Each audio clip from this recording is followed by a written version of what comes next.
इसमें शिक्षा विभाग के और अन्य विभागों के जो मुद्दे हैं उसको लेके मैं आपसे चर्चा करना चाह रहा हूं और कुछ जो हाल ही में सरकार ने जो निर्णय लिए हैं उन निर्णयों के बारे में भी मैं अवगत कराना चाह रहा हूं। देखिए, अगर मैं बात कहूं तो मेरे बारे में बड़ा स्पष्ट कहा जाता है कि वीरेंद्र चौहान जो है सरकार की ज्यादा खिंचाई करता है, विभाग की खिंचाई करने में विश्वास रखता है। लेकिन मैं ये कहना चाहता हूं कि जहां पर जिस वक्त विभाग और सरकार की तरफ से कर्मचारी हित में जो फैसले लिए जाएंगे या लिए गए हैं या लिए जाते हैं तो हम उसकी सराहना भी उतनी ही करते हैं। देखिए, हमारा जो संगठन है वो सहयोग और संघर्ष की गाथा पे आगे बढ़ता है। हिमाचल राज्य के अध्यापक संघ का एक इतिहास रहा है कि हमने कई मर्तबा संघर्ष किए हैं, कई मर्तबा हमने एजिटेशन भी की है जहां जरूरत पड़ी, और हमने सरकार के साथ हाथ में हाथ मिलाकर पूरा सहयोग भी किया है और मान सम्मान भी सरकार को दिया है जब हमें लगा कि सरकार जो है सच में कर्मचारियों के प्रति स्वार्थपूर्ण निर्णय या रवैया रखती है। अगर मैं हाल ही की बात करूं तो कुछ अच्छे निर्णय जो सुखविंदर सिंह सुक्खू सरकार ने लिए हैं, लेकिन उस पर अगर हम चर्चा ना करें, उसको लोगों तक उस बात को ना पहुंचाए तो भी शायद वो बेईमानी होगी।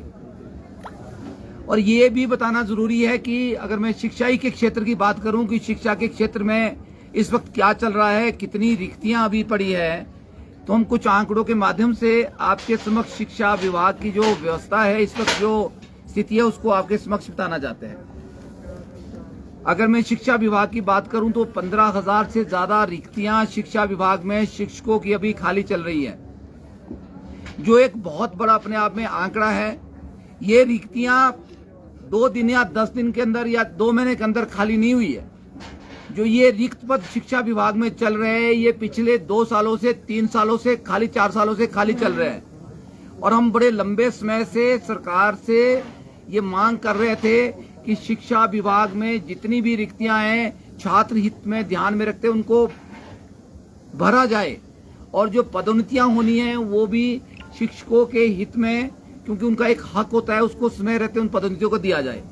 लेकिन पिछली सरकार के समय में ही अगर मैं बात करूं तो 12,000 से अधिक शिक्षकों के पद खाली चल रहे थे। कुछ रिक्तियां हमारी जो है वो रिटायरमेंट के कारण वो बढ़ती जाती है, क्योंकि अगर एवरेज अगर हम बात करें तो हर साल कुछ नहीं तो हर महीने में 2 से 3,000 जो शिक्षक है वो रिटायर हो रहे हैं। किसी मंथ जो है 5,000 तक भी आंकड़ा चला जाएगा आने वाले समय में।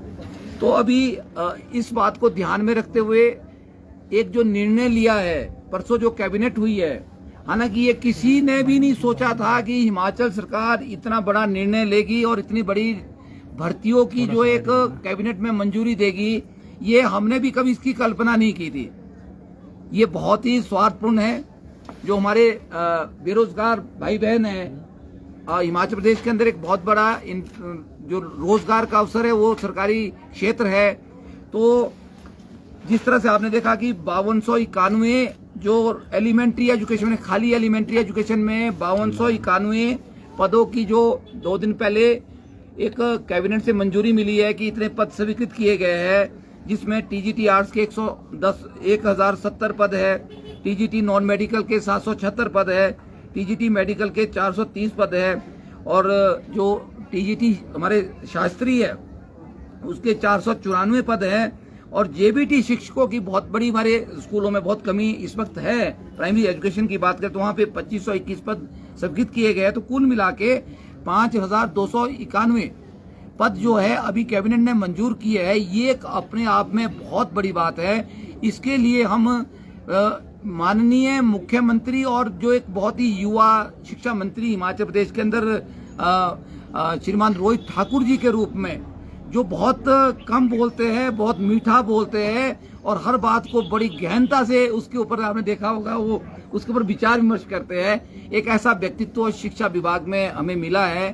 तो हम इतनी तो उम्मीद नहीं कर पा रहे थे कि इतनी जल्दी इतनी अच्छी परफॉर्मेंस शिक्षा मंत्री के रूप में रोहित ठाकुर जी की होगी, लेकिन प्रत्यक्ष को प्रमाण की आवश्यकता नहीं होती। तो हमें उनका हिमाचल राज्य अध्यापक संघ की तरफ से मैं बहुत बहुत आभार व्यक्त करता हूं कि आपने जो बहुत बड़ी शिक्षकों की कमी थी उसको कमी को पूरा करने में आपने एक बहुत प्रयास किया। और एक मांग इसमें जरूर जोड़ना चाहूंगा कि इन भर्तियों को आप 3 महीने या 4 महीने के अंदर जो है इनको भरे, तब इसका फायदा हमारे युवाओं का होगा। इससे पहले भी आपने इस सरकार ने इस दिशा में जेबीटी जो एलिमेंट्री एजुकेशन की बात करूं तो एलिमेंट्री एजुकेशन में अप्रैल में भी 3301 पदों की जो है वो स्वीकृति दी थी पिछली अप्रैल की कैबिनेट में, जिसमें टीजीटी आर्ट्स के 55 पद थे, नॉन मेडिकल के 165 थे, मेडिकल के 76 थे, शास्त्री के 210, एलटी के 181 से। इसमें ड्राइंग मास्टर की बड़े पदों की स्वीकृति दी थी 467 और इसमें पीटी के भी 870 पद थे और जेबीटी के 1270 पद थे। तो इस तरह से अगर आप देखें तो कुल मिला के 9,800 के आसपास पद जो है एलिमेंट्री एजुकेशन में वो उसकी स्वीकृति सरकार के द्वारा भी इन 2-3 महीनों में दी जा चुकी है, जो बहुत बड़ा आंकड़ा है, एक स्वादपूर्ण विषय हम सबके लिए। और लेक्चर की बात की जाए तो लेक्चर में भी अभी हाल ही में जो अप्रैल की कैबिनेट हुई थी उसमें 530 पदों को भरने की स्वीकृति दी थी अलग अलग विषय में, लेकिन उसमें कुछ टेक्निकल इशू है। उसमें जो स्वीकृति दी गई थी उसमें नई नीति के तहत इस विषय को कहा गया है कि नई नीति के तहत जो है ये पद भरे जाएंगे, उसमें थोड़ी सी संशोधन की आवश्यकता है। हम इसमें भी माननीय शिक्षा मंत्री और माननीय मुख्यमंत्री के ध्यान में इस बात को लाएंगे कि नई शिक्षा नीति के तहत अगर इसको भरना है तो ये पद शायद कहीं ना कहीं फंस जाएंगे। तो हम चाहते हैं कि जो हमारा सिस्टम चल रहा है उस सिस्टम के तहत ये 530 पद जो है प्रवक्ताओं के इसको भी भरा जाए। और 978 प्रवक्ताओं की विभाग के द्वारा अभी स्वीकृति के लिए सरकार के समक्ष फिर से एक फाइल गई है, जिसमें ये कहा गया है कि 978 पद कमीशन को फिर दिए जाए। और उसकी भी मैं मांग करता हूं और ऐसी उम्मीद करता हूं कि हिमाचल सरकार सुखविंदर सुक्खू जी के नेतृत्व में ये 978 पद जो है, और जो लेक्चर्स, क्योंकि लेक्चर्स की इस वक्त अगर बात करें तो 2000 से अधिक रिक्तियां पड़ी है जो खाली चल रहे हैं। तो अगर 978 पदों की भी स्वीकृति हमें मिल जाती है तो कुल मिला के शिक्षा विभाग जो शिक्षकों की कमी है उसके ऊपर कहीं ना कहीं विराम लगेगा। एक जो बात मैं आपसे और शेयर करना चाह रहा हूं वो ये है कि हिमाचल स्कूलों में एक बड़ी सुखद बात है कि प्री प्राइमरी एजुकेशन में 3 साल में 58,000 बच्चों ने एनरोलमेंट ली है। एक बहुत बड़ा आंकड़ा आपको बता रहा हूं मैं। प्री प्राइमरी एजुकेशन में 3 साल से जब ये शुरू हुई है उसमें 58,000 बच्चे हमारे इनरोल्ड हो चुके हैं। और जब हमने शुरू करवाया था पिछली सरकार से तो 3300 स्कूलों में प्री प्राइमरी एजुकेशन को हम लड़ झगड़ के शुरू करवाए गए थे, लेकिन विडंबना ये और आज ये 3300 से बढ़ के आंकड़ा हमारे पास 5500 स्कूल हो गए। प्राइमरी में 5500 स्कूलों में प्री प्राइमरी एजुकेशन आज दी जा रही है, जिसमें कुल मिला के 58,000 बच्चे शिक्षा ग्रहण कर रहे हैं। अब हमारी मांग ये है कि इन 5800 स्कूलों में जो नर्सरी 10 टीचर्स है उनकी नियुक्ति जो है हिमाचल सरकार करे।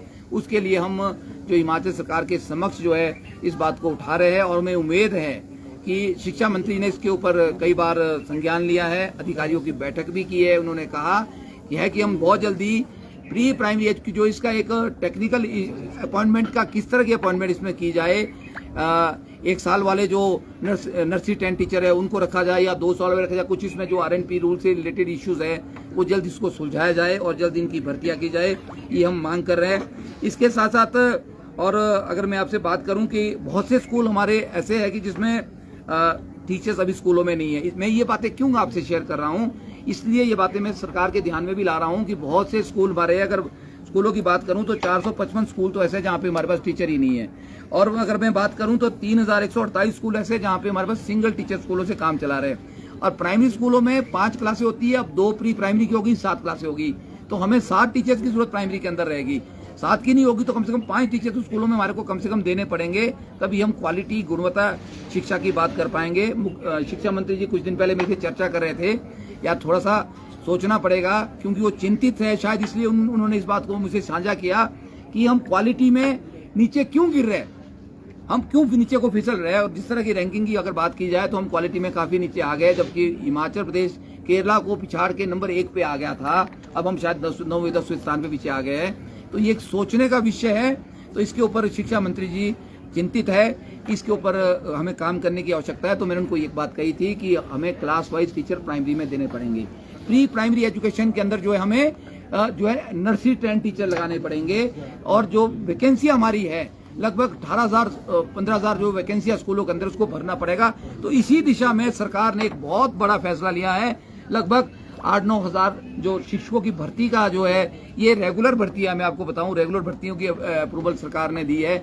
जो एक नियम है हमारे पहले कॉन्ट्रैक्ट में लगेंगे, कमीशन के थ्रू इसमें होगी, 50% जो है वो बैच वाइज भरी जाएगी। तो इसके लिए हम माननीय मुख्यमंत्री और सरकार का बहुत बहुत शिक्षा मंत्री जी का आभार व्यक्त करते हैं। इसके साथ साथ और भी कुछ जो है भर्तियां और डिपार्टमेंटों में भी हुई है, और जो ओपीएस बहाल की है उसके लिए भी हम माननीय मुख्यमंत्री का एसओपी के लिए भी आभार व्यक्त करते हैं। अभी आपने देखा होगा हाल ही में एचआरटीसी के कर्मचारी भी ओपीएस के दायरे में आ गए, लगभग 7,000 कर्मचारी है, उसके लिए भी हम माननीय मुख्यमंत्री का आभार व्यक्त करते हैं। लगभग 16,000 कर्मचारी इलेक्ट्रिसिटी बोर्ड के हैं, वो भी अभी ओपीएस में नहीं आए। हम उसकी भी मांग करते हैं कि जो इलेक्ट्रिसिटी बोर्ड के कर्मचारी वो लगातार मांग कर रहे हैं। हालांकि कल भी इलेक्ट्रिसिटी बोर्ड का डेलीगेशन माननीय मुख्यमंत्री से मिला, तो वो भी मांग कर रहे हैं। उसमें उनकी कुछ पोस्टें हैं जो नई क्रिएट होनी है, 2600 के आसपास पोस्टें उनकी, वो भी प्रपोजल चली है। तो वो सब बातें हमें विश्वास है कि ये सरकार इन सब बातों पे ध्यान रखेगी और इसको पूरा करेगी। एक दो बातें मैंने और आपके माध्यम से कहनी है। एक तो जो संस्कृत और एलटी है, जो टीचर्स हमारे पास है, उनको पिछली सरकार ने दर्जा तो दे दिया टीजीटी संस्कृत और टीजीटी भाषा अध्यापक का, पर लेकिन उनको दिया कुछ नहीं, उनके आरएनपी रूल अभी तक नहीं बने हैं। तो मैं माननीय मुख्यमंत्री और शिक्षा मंत्री जी के माध्यम से बात कहना चाहता हूं कि उनके लिए आरएनपी रूल बना के उनको टीजीटी का स्केल दिया जाए, तभी तो उनको फायदा है। अन्यथा काम तो उन्होंने पहले भी वही करना था, अब भी वही करना है। और साथ ही साथ जो हमारे पास एसएमसी के टीचर स्कूलों में लगे हैं, उन टीचर्स के लिए जो है सरकार एक नीति बनाए और उनको एक नीति के तहत लाए। और हमने पीछे भी मुख्यमंत्री से बात की थी कि भाई कम से कम इनको वन टाइम सेटलमेंट ट्रांसफर का दिया जाए। वो भी शायद फाइल मूव हो गई है, और इनको शायद जल्दी ही जो है ट्रांसफर के लिए एक बार एक ट्रांसफर सेटलमेंट इनकी हो जाएगी। पर लेकिन इनके लिए नीति बनाना आवश्यक है। कंप्यूटर टीचर्स 18 साल इनको हो गए हैं, तो इनका मामला भी सरकार के ध्यान में, वो भी हम मांग करते हैं कि कंप्यूटर टीचर्स को भी वो नियमित करे, किसी पॉलिसी के दायरे में लाए। और ये कुछ बातें मैंने आपसे समक्ष कहनी थी। और इसमें जहां हम एक तरफ सरकार को बधाई दे रहे हैं, सरकार का धन्यवाद कर रहे हैं कि सरकार एक बहुत अच्छा काम शिक्षा के क्षेत्र में कर रही है, और सरकार का जो अभी तक का प्रोग्रेस कार्ड है वो बहुत अच्छा है। उसमें हमारी कुछ सुझाव और कुछ मांगे हैं जो हम सरकार के समक्ष समय पे रखते हैं। और इसमें एक और बात आपसे और जोड़ना चाह रहा हूं कि जो कॉन्ट्रैक्ट टीचर्स हैं हमारे पास, जो 2 साल में नियमित होने थे, हालांकि वो कुछ उसमें बीच में उनको नियमित करने के लिए कुछ सरकार की तरफ से ढील रही, वो बीच में वो बात ध्यान में नहीं आई। मुख्यमंत्री ने जैसे उनके ध्यान में बात आई तो उन्होंने वो अधिसूचना जारी कर दी है बहुत दिन पहले, तब तो कोड ऑफ कंडक्ट लगा था। लेकिन अभी तक शिक्षा विभाग ने उनके नियमित, जिसमें 700 के आसपास तो टीजीटी है, लगभग 100-150 लेक्चरर है, और विभागों में भी है, कॉन्ट्रैक्ट के एम्प्लॉयज के नियमितीकरण के ऊपर विभागों को थोड़ा सा ध्यान देने की आवश्यकता है। क्योंकि जो नियमितीकरण होता है ये उस डेट से होता है जिस डेट को ये आदेश जारी होते हैं, जबकि होना कब से चाहिए था? 1 अप्रैल से होना चाहिए था। अब देखिए, आप खुद देखें तो इस वक्त मई भी आधा चला गया है। अगर मई में भी नहीं होगा तो जून से इनका नियमितीकरण होगा, जो कि गलत है। तो मैं विभाग से, शिक्षा विभाग के दोनों निदेशकों से संपर्क में हूं, और मैं ये आश्वासन आपको देना चाहता हूं जो नियमित होने हैं कॉन्ट्रैक्ट से, कि आप अगले हफ्ते सभी शिक्षक, वो चाहे टीजीटी है चाहे लेक्चरर है, आप सब नियमित हो जाएंगे। उसके लिए हम लगातार काम कर रहे हैं, और इसमें हम विभाग को तीव्रता लाने के लिए भी हम जो है इसमें प्रेशर कर रहे हैं। तो ये कुछ बातें मैंने आपके समक्ष कहनी थी। इसके लिए हमने एक प्रेस वार्ता का आयोजन किया था। और एक बात लास्ट में फिर जोड़ना चाहता हूं कि हिमाचल राज्य अध्यापक संघ का जो चुनाव का प्रोसेस है वो बड़ा तीव्र गति से आगे बढ़ रहा है। हमारी सदस्यता शुल्क जो प्रतियां वो फील्ड में गई है। हिमाचल राज्य अध्यापक संघ की वही सही प्रति है जिसमें नीचे अधिकृत प्रदेश अध्यक्ष वीरेंद्र चौहान लिखा है। कुछ लोग जो है वो जो है टीचरों से फर्जी पर्चियां छुपवा के जो है वो चंदा इकट्ठा कर रहे हैं। तो शिक्षकों को उसमें सतर्क रहना है, आप वही पर्ची काटे हिमाचल राज्य के अध्यापक संघ के नाम से अगर आपने काटनी है, जिसमें अधिकृत प्रदेश अध्यक्ष वीरेंद्र चौहान लिखा है। बाकी पर्चियां फ्रॉड है, झूठी है, उसके खिलाफ जो हम जो है कानूनी कार्रवाई अमल में ला रहे हैं, उसमें FIR भी होने वाली है। मुझे आपसे यही बात कहना था। बहुत बहुत धन्यवाद। पीजीटी के कितने पद खाली हैं? गुणवत्ता की बात की है, लेकिन अमूमन ये देखा जाता है साल भर जो है वो शिक्षक ट्रांसफर के लिए शिक्षा मंत्री के दफ्तर में चक्कर काटते रहते हैं। तो क्या लगता है इससे शिक्षा की गुणवत्ता आएगी? और दूसरा सवाल ये है कि जो शिक्षक है सरकारी स्कूल के, उनके बच्चे ही प्राइवेट स्कूल में ज्यादा पढ़ रहे हैं, तो किस तरह देखते हैं आप? देखिए, ऐसा नहीं है। अब मैंने भी आपको आंकड़ा दिया कि प्री प्राइमरी एजुकेशन में 3 साल में हमारे 55,000 जो है नए बच्चे एनरोल्ड हुए हैं।